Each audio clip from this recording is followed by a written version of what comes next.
మిత్రులందరికీ స్వాగతం. నా పేరు పద్మావతి. స్టోరీ హబ్లో ఇవాళ మనం వినబోయే కథ ఉప్పులూరి విజయ్ రచించిన అబద్ధం. ఒక మంచి కథని వినేద్దామండి. నేను ఎక్కిన తిరుపతి టు ఖమ్మం బస్సు కదలటానికి ఇంకా 10 నిమిషాల టైం ఉంది. తెగ ఉక్కపోస్తోంది. ఒళ్ళంతా చెమటలతో తడిసిపోతోంది.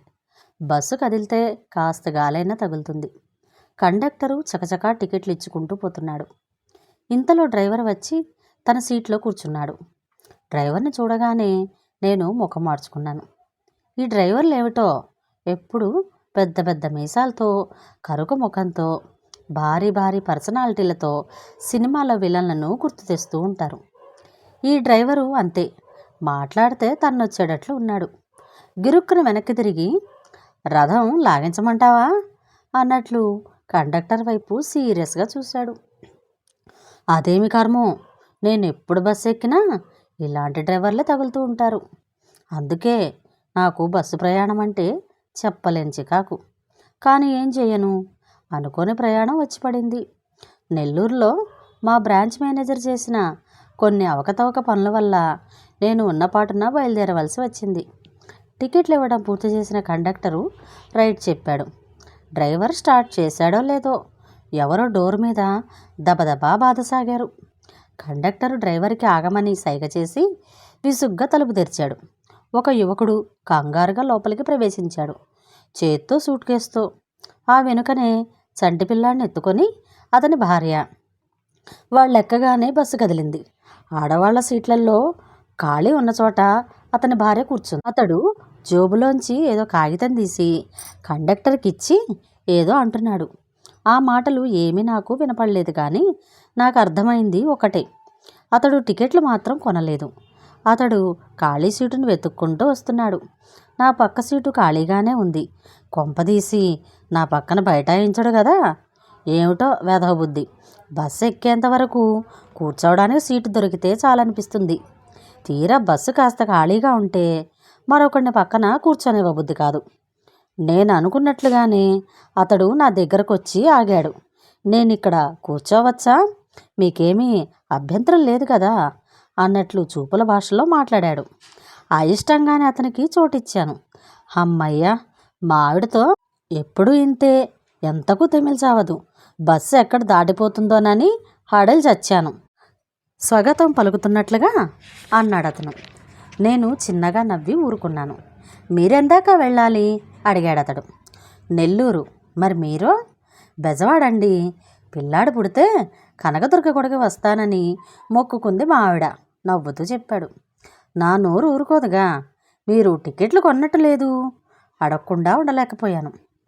అవునండి, మాకు పాస్ ఉంది. నేను ఆర్టీసీలోనే క్లర్క్గా పనిచేస్తున్నాను. ఓహో అలాగా అన్నట్లు తల పంకించాను. ఈ ఎండలో చంటి పిల్లాడితో పగటిపూట ప్రయాణం పెట్టుకున్నారేమిటి? నైట్ ఎక్స్ప్రెస్లో వెళ్ళలేకపోయారా? సందేహం వెలిబుచ్చాను. కుదరలేదండి ముక్తసరిగా అన్నాడతడు. మీరేం చేస్తూ ఉంటారు? బిజినెస్, క్లుప్తంగా జవాబిచ్చాను. ఏం బిజినెస్? ఏం బిజినెస్ అయితే వెళ్ళండి, మీలాంటి గుమస్తాలను 100 మందిని పోషించే బిజినెస్సు అన్నాను గర్వంగా. నా వైపు గౌరవ సూచకంగా చూశాడు. ఒదిగొదిగి కూర్చున్నాడు. నా ఛాతీ తిరిగి గర్వంతో ఉప్పొంగింది. నిజానికి నేను చేస్తున్న వ్యాపారం అంత పెద్దదేమీ కాదు. 5 చిన్న బ్రాంచీలు మాత్రం ఉన్నాయి. 25కు మించని గుమస్తాలున్నారు. ఈ వివరాలు చెబితే నా పక్క ప్రయాణికుడు అపారంగా గౌరవించడని నాకు తెలుసు. అందుకే ఉన్న విషయానికి భూతద్దం పెట్టి చూపించా. బస్సు శ్రీకాళహస్తిలో ఆగింది. నేను కిటికీలోంచి తల బయటకు పెట్టి చూస్తూ ఉంటే మా గుమస్తా చెంగల్రాజు కనిపించాడు. నన్ను చూసి బస్సు దగ్గరకు పరిగెత్తుకు వచ్చి నమస్కారం చేశాడు. సెలవు పెట్టి ఇక్కడ షికార్లు కొడుతున్నావేమిటి అని అడిగాను. మద్రాసు నుంచి బంధువులు వచ్చారు సార్. ఇక్కడ గుళ్ళో దర్శనానికి తీసుకొచ్చాను. దర్శనం అయ్యిందా? అయ్యింది సార్. మరో 10 నిమిషాల్లో తిరుపతికి బస్సు ఉంది. దానిలో తిరిగి వెళ్ళిపోతాం. మా బస్సు కదిలింది. మరోసారి వినయంగా నమస్కరించి చెంగల్రాజు వెళ్ళిపోయాడు. మీ ఆఫీసులో ఉద్యోగా అతడు? అవును, మా ఆఫీసులో గుమస్తా. మీది పెద్ద బిజినెస్ లాగుందే. గర్వంగా నవ్వాను నేను బదులుగా. మీ గుమస్తాల జీతాలు ఎలా ఉంటాయి? గొంతులో పచ్చి వెలక్కాయ పడ్డట్టు అయింది నాకు. దగ్గర బాగా చదువుకున్న వాళ్ళు గుమస్తాలుగా పనిచేస్తున్నారు. నేను వాళ్ళకి ఇచ్చేది స్వల్పమైన జీతాలు మాత్రమే. మా వాళ్ళ జీతాలకు రెట్టింపు ఉంటుంది ఆర్టీసీ క్లర్క్ జీతం. నిజం చెప్పానంటే నన్ను పురుగును చూసినట్లు చూస్తాడు ఈ మనిషి. మర్యాద కాపాడుకోవడం కోసం అబద్ధం ఆడడం తప్పదు కాదనుకుంటాను నేను. అందుకే మా వాళ్ళ జీతాలు బాగా ఎక్కువ. మీ జీతాలకు రెట్టింపు ఉంటుంది నేనిచ్చే జీతం. పచ్చి అబద్ధం నా నోటి నుంచి బయటకు దొర్లుకుంటూ వచ్చేసింది. నన్ను అభినందపూర్వకంగా చూశాడు అతను. నేను గిల్టీగా ఫీల్ అయ్యి తల పక్కకు తిప్పుకున్నాను. బస్సు వేగంగా పరిగెడుతోంది. అబద్ధం చెప్పానన్న అపరాధభావం వెంటాడుతూ ఉండగా సీటుకు జారిగలపడి కళ్ళు మూసుకున్నాను. ఉన్నట్టుండి బస్సు ఒక్కసారిగా తలక్రిందులైనట్లుగా పెద్ద కుదుపుకు లోనయ్యింది. నా తల కిటికీకి కొట్టుకుంది. నా పక్క ఆయన తూలి విసురుగా నా మీద పడ్డాడు. కీచుగా చప్పుడు చేస్తూ బస్సు ఆగింది. ఆ మీసాల డ్రైవరు ఏం కొంప ముంచాడోనని అదిరిపడి కళ్ళు తెరిచాను. బస్సులో హాహాకారాలు చెలరేగాయి. ఏమైందని ఆతృతగా ప్రశ్నించాను. నా పక్క ఆయన వివరించి చెప్పాడు. ఎదురుగా వస్తున్న లారీ డ్రైవరు విపరీతమైన వేగంతో కేవలం బస్సును ఢీకొట్టడమే తన ధ్యేయం అన్నట్లుగా ముందుకు దూసుకు వస్తే బస్సు డ్రైవర్ అతి చాకచక్యంతో పక్కకు కోసి పెద్ద యాక్సిడెంట్ నుంచి రక్షించాడట. వెనక్కి చూసి ఆ లారీ కూడా ఒక రాళ్లగుట్ట ఎక్కేసి అంత దూరంలో ఆగి ఉంది. మా బస్సులోని కొందరు యోధులు అప్పటికే కోపంగా బస్సులో నుండి దూకి లారీ వైపు పరిగెత్తారు. నేను దిగాను. లారీకి దెబ్బ తగలలేదు. డ్రైవర్ నిక్షేపంగా ఉన్నాడు. అతన్ని బయటికి లాగారు. 5 గుర్రం ఎక్కి మరీ లారీ ఎక్కాడని చూడగానే అర్థం. బస్సులోని కొందరు యోధులు అప్పటికే కోపంగా బస్సులో నుండి దూకి లారీ వైపు పరిగెత్తారు. నేను దిగాను. లారీకి దెబ్బ తగలలేదు. డ్రైవర్లు నిక్షేపంగా ఉన్నాడు. అతన్ని బయటికి లాగారు. అతడు గుర్రం ఎక్కి మరీ లారీ ఎక్కాడని చూడగానే అర్థమైంది. మా యోధులకు ఆగ్రహం అవధులు దాటింది. మరో క్షణంలో వాళ్ళ చేతుల్లో ఆ లారీ డ్రైవర్కు దేహశుద్ధి జరిగిపోయేది. కానీ ఆగండి అన్న కేకతో ఆగి చూశారు. ఆగమన్న వ్యక్తి మరెవరో కాదు, మా మీసాల డ్రైవరే. లారీ డ్రైవర్కి దెబ్బలు తగలకుండా చేతులు అడ్డం పెట్టి నిలబడ్డాడు.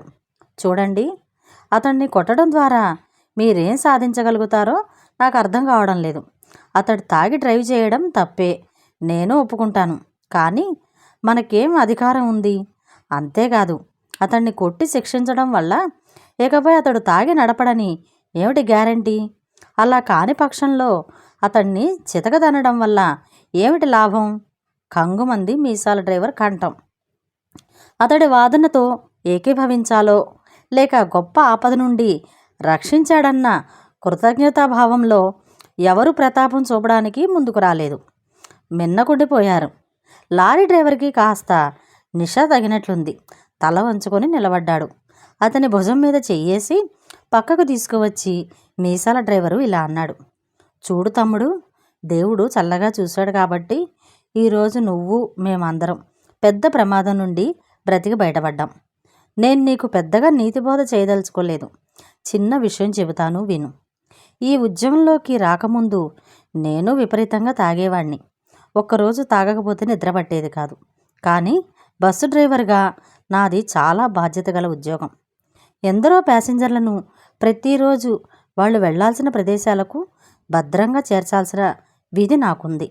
నేను తాగి స్టీరింగ్ చేతబడితే నా ప్రాణాలే కాక మరెందరో ప్యాసింజర్ల ప్రాణాలతో చెలగాటమాడిన వాణ్ణవుతాను. అందుకే తాగాలన్న కోరిక అణుచుకున్నాను.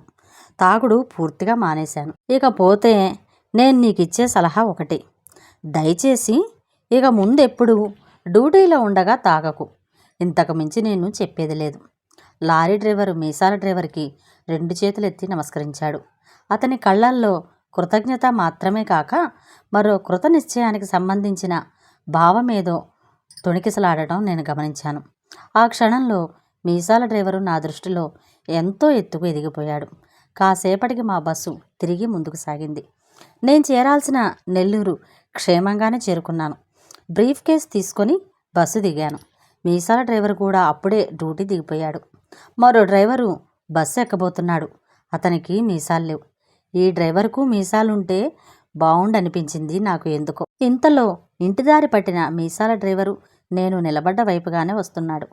అతన్ని అభినందించమని నా మనసు పురిగొల్పింది. మీరు ఈరోజు మమ్మల్ని అందరినీ పెద్ద యాక్సిడెంట్ నుండి తప్పించారు. ప్రజాసేవ కోసం అలవాట్లు సైతం మార్చుకున్న మీలాంటి వాళ్ళు చాలా అరుదుగా కనిపిస్తారు. మేమంతా మీకు చాలా రుణపడి ఉన్నాం. చాలా ఆవేశంగా అన్నాను. అతడు నవ్వాడు. దాందే ముందులేండి, నా ధర్మం నేను నెరవేర్చాను. పోతే మీకు చిన్న నిజం చెప్పనా? ఈ ఉద్యోగంలో చేరకముందు నేను కూడా ఎప్పుడూ జీవితంలో తాగిరగను. నాకు అలవాట్లేదు. నేను విస్తుపోయాను. మరి అదేమిటి ఇందాక అతనితో అలా చెప్పారు అన్నాను అప్రయత్నంగా. అబద్ధం చెప్పాను.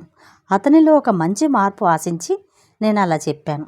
నా అబద్ధం సత్ఫలితాన్నే ఇస్తుందని నా నమ్మకం. ఒక మంచి పని కోసం అబద్ధం చెబితే తప్పు కాదని నేను ఎప్పుడూ భావిస్తాను. నమస్కారం. వెళ్తున్న మీసాల డ్రైవర్ వైపు కళ్ళార్పకుండా చూస్తూ కొద్ది క్షణాల పాటు అలాగే నిలబడిపోయింది. ఇంతటితో ఈ కథ సమాప్తం. ఈ కథ కనుక మీకు నచ్చినట్లయితే షేర్ చేసి, లైక్ చేసి, సబ్స్క్రైబ్ చేసి నన్ను ఎంకరేజ్ చేయండి. మరో మంచి కథలో మళ్ళీ కలుస్తాను. Thank you. నమస్తే.